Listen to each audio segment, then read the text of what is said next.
कार्तिक के महीने में एक बेलपत्र, 3 शमी पत्र, बहुत ध्यान दीजिएगा। कार्तिक के महीने में एक बेलपत्र, 3 शमी पत्र।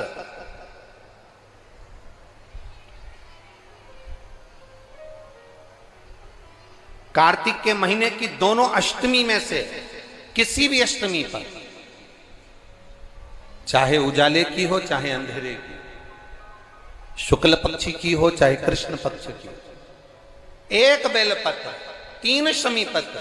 आप कभी दिल से, कभी मौका मिले हृदय से, दामोदर मास में, कार्तिक मास में अशोक सुंदरी वाली जगह का स्पर्श कर कर भगवान शंकर के शिवलिंग पर एक बार समर्पित कर कर देखना, और दूसरे वर्ष इंतजार करना कि तुमने कार्तिक महीने में अष्टमी के दिन बाबा को शमी पत्र बेलपत्र दिया था, क्या बाबा ने तेरे घर में धन और वैभव दिया कि नहीं दिया? जो स्थिति में गाड़ी चल रही थी वो स्थिति की गाड़ी तेरी पार हुई कि ना हुई? कितने बेलपत्र? बोलो बोलो, जम के बोलो जरा। कितना शमी पत्र?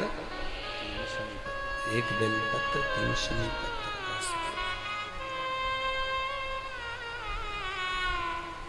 कभी स्मरण में लाइएगा।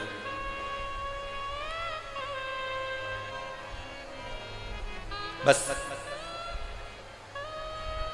ये जो कार्तिक महीने में, दामोदर मास में आप एक बेलपत्र, 3 शमी पत्र अष्टमी के दिन, चाहे शुक्ल पक्ष की हो चाहे कृष्ण पक्ष की हो, दोनों अष्टमी में से किसी भी अष्टमी को जब आप समर्पित करें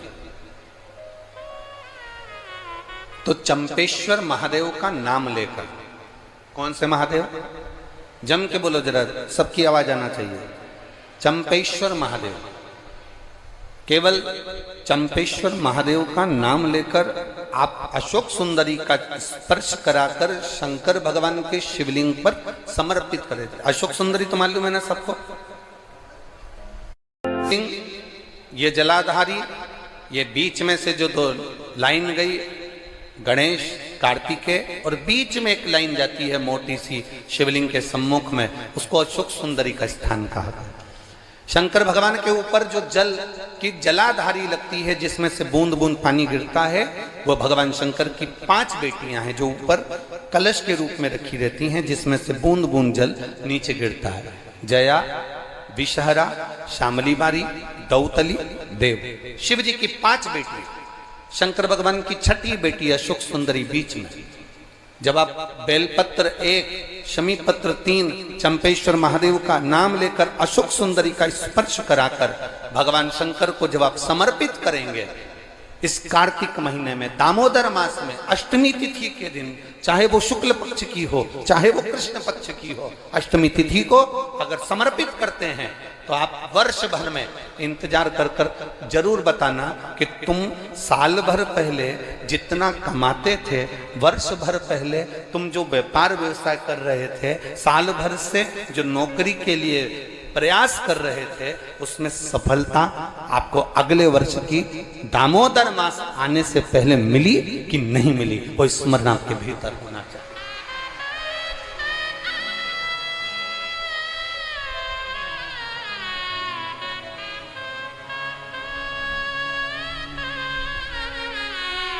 शंभु शरणे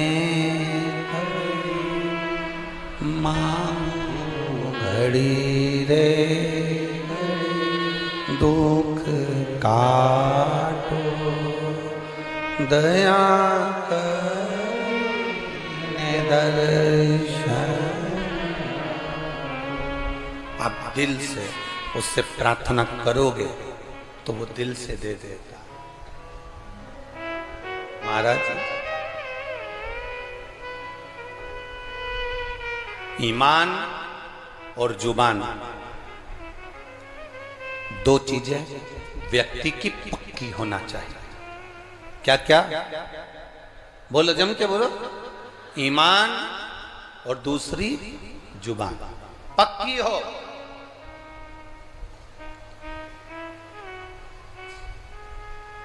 आप दिल से आप बाबा का भजन कर कर देखो, आप दिल से बाबा का स्मरण कर कर देखो। एक पत्र आया है,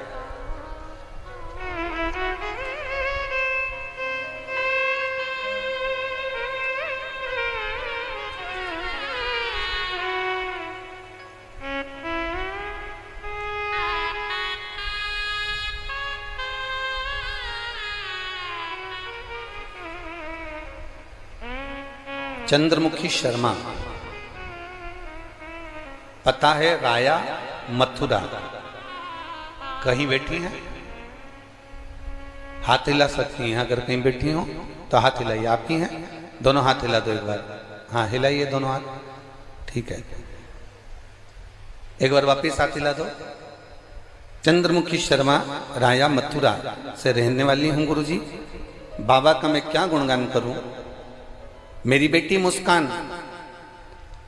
कई सालों से नौकरी की तैयारी कर रही थी कि सरकारी नौकरी मिले, पर नहीं मिली।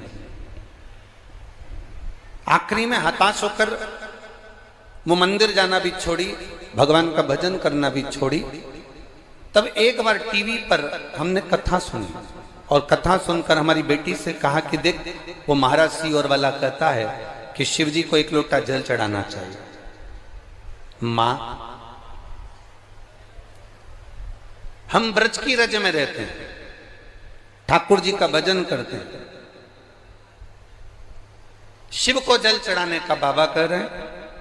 मैंने अपनी बेटी से कहा, कृष्ण और शिव में कोई अंतर नहीं।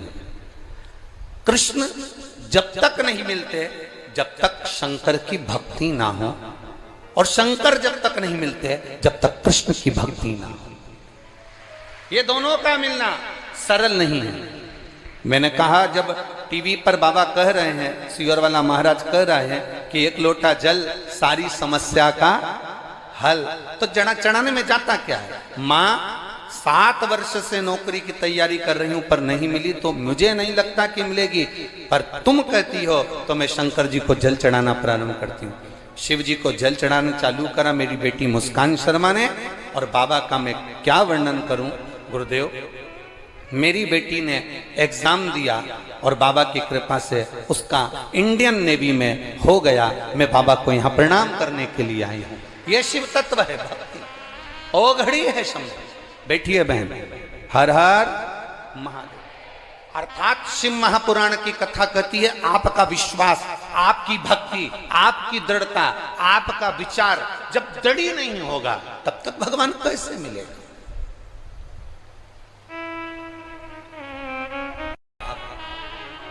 दड़ी बनकर बैठोगे, भगवान शंकर की आराधना दड़ी बनकर करोगे, ईमान और जुबान पक्की रखकर आप शिव की अगर आराधना करोगे, तो अगर कथा मिल सकती है तो क्या मेरा महादेव नहीं मिल सकता?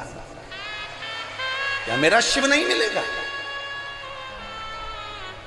अवश्य प्राप्त।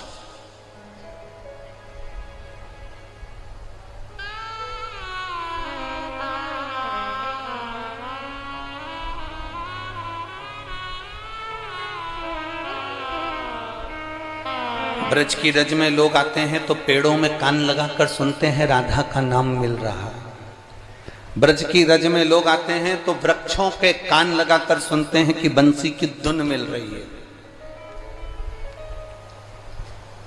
हम कहते हैं इतने खो जाओ परमात्मा में।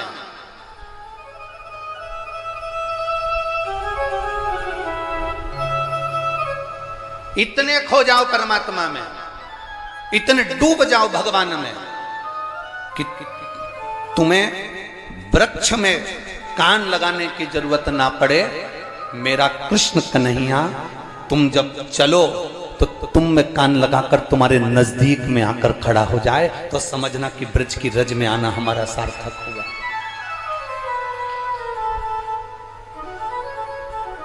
हमारा ब्रज की रज में आना सार्थक हुआ, तब समझिए आप।